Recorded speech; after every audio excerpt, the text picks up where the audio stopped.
Teman-teman sekalian, jadikan Ramadan momentum untuk bisa bersedekah. Sedekah adalah pangkal kaya. Kapitalis mengatakan bahwasanya menabung pangkal kaya. Saya ingin mengajak teman-teman, mulai sekarang jangan belikan celengan lagi anak kita.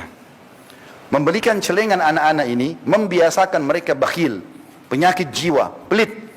Bahkan sampai kalau kita kasih uang dimasukkan ke celengannya, kakaknya pun atau adiknya pegang celengan dia bisa marah. Kapitalis mengatakan menabung pangkal kaya, Islam mengatakan sedekah pangkal kaya. Kira-kira ketemu nggak? Yang satu bilang simpan, yang satu bilang memberi, nggak akan ketemu. Kasih uang sekolah kepada anak-anak, bilang, nak kalau kau makan, kasih temanmu juga. Kalau lihat orang miskin, berikan sedekah. Latih mereka untuk itu. Dan dikatakan dalam hadis Bukhari Muslim, Nabi SAW sangat dermawan, dan lebih dermawan lagi di bulan Ramadan. Jadikan momen ini tepat sekali. Dan sedekah teman-teman pangkal kaya. Nggak usah cari resep yang lain.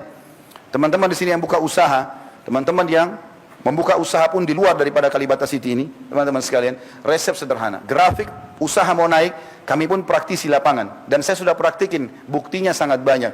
Sedekah pangkal kaya. Sedekah, berikan. Yang sudah sering sedekah 10.000, sekarang mulai 100.000. Yang sudah 100.000, sedekah 1 juta. Yang 1 juta, sedekah 10 juta. Tidak akan berkembang kecuali kita mulai dengan jumlah yang lebih kecil.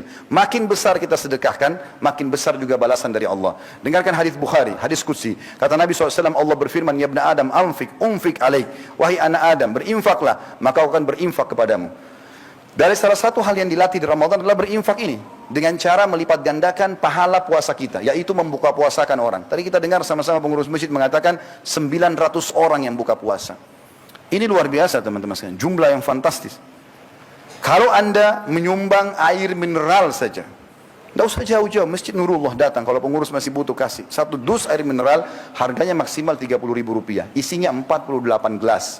Anggap Anda lengkapkan jadi 50 gelas. Lalu Anda sumbangkan sehari 1 dus saja, berarti 50 gelas.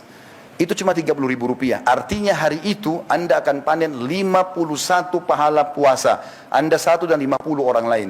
Bagaimana kalau kita sumbang 2 dus, 3 dus, atau bahkan 900 orang itu semua Anda pegang? Berapa banyak pahala kita bisa dapatkan? Berarti kita dapat 901 pahala pada hari itu, padahal kita cuma 1 hari puasa.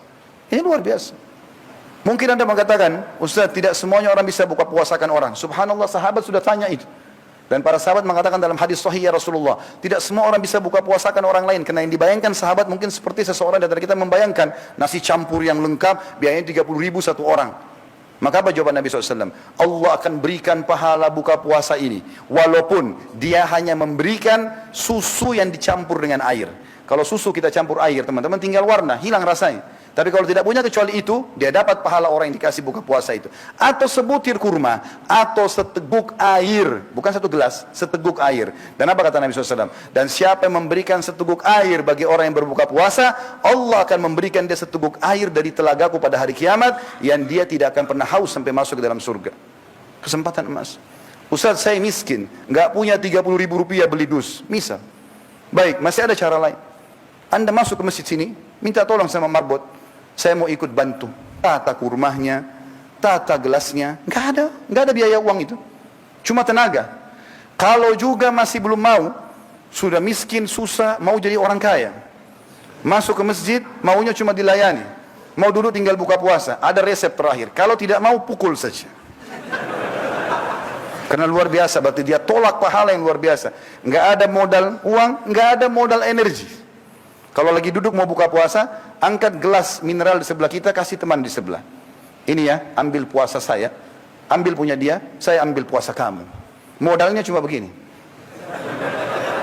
Pindahin air. Ini juga nggak mau, cambuk saja. Luar biasa bakhilnya. Untuk diri sendiri pun pelit. Ramadan melatih untuk itu. Di Madinah teman-teman, saya tetesin air mata tahun 90, saya datang gara-gara itu. Turun di Masjid Nabawi, saya dipeluk sama satu orang. Saya lihat mukanya, saya nggak kenal.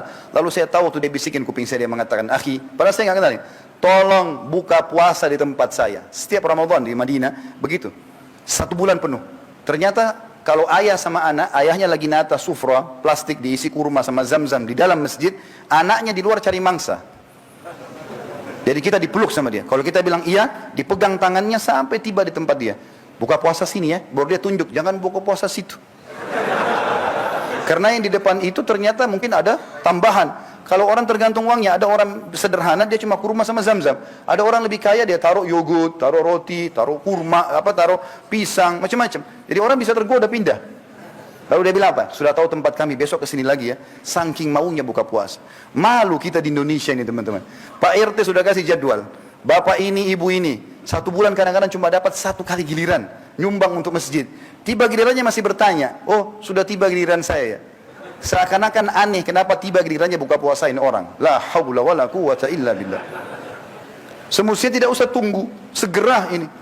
Teman-teman yang punya mobil, punya motor, yang kerja di luar, bawa air mineral di motor dan mobil. Bungkus kurma kecil-kecil, bagi. Sering kali saya pulang pengajian sore Ramadan, macet. Orang nggak punya makanan buka puasa. Bagi-bagi 10 orang aja. Mungkin dari 10 orang itu yang lewat di pinggir jalan, subhanallah. Di antara mereka ada 1 ahli Al-Quran, ahli ibadah. Antum panen pahalanya sehari itu. Mungkin teman-teman itu ibadah terakhir kita. Allahu a'lam. Berbuat ibadah. Saat ibadah datang kesempatannya, tugas kita eksekusi, bukan negosiasi. Azan, eksekusi langsung. Salat. Syaitan bisikin, negosiasi syaitan tuh. Tidak usah di sini, masjid sana saja, waktu masih panjang. Kadang-kadang kita akhirnya kita ke sana masbuk 1 rakaat. Orang miskin minta, kita eksekusi, kasih langsung. Syaitan bisikin, itu orang mampu, anak pinjaman, kakinya palsu. Dusta semua syaitan ini, supaya kita tidak sedekah. Jangan negosiasi, eksekusi langsung. Jalankan kebaikan-kebaikan teman-teman. Dan Ramadan melatih kita untuk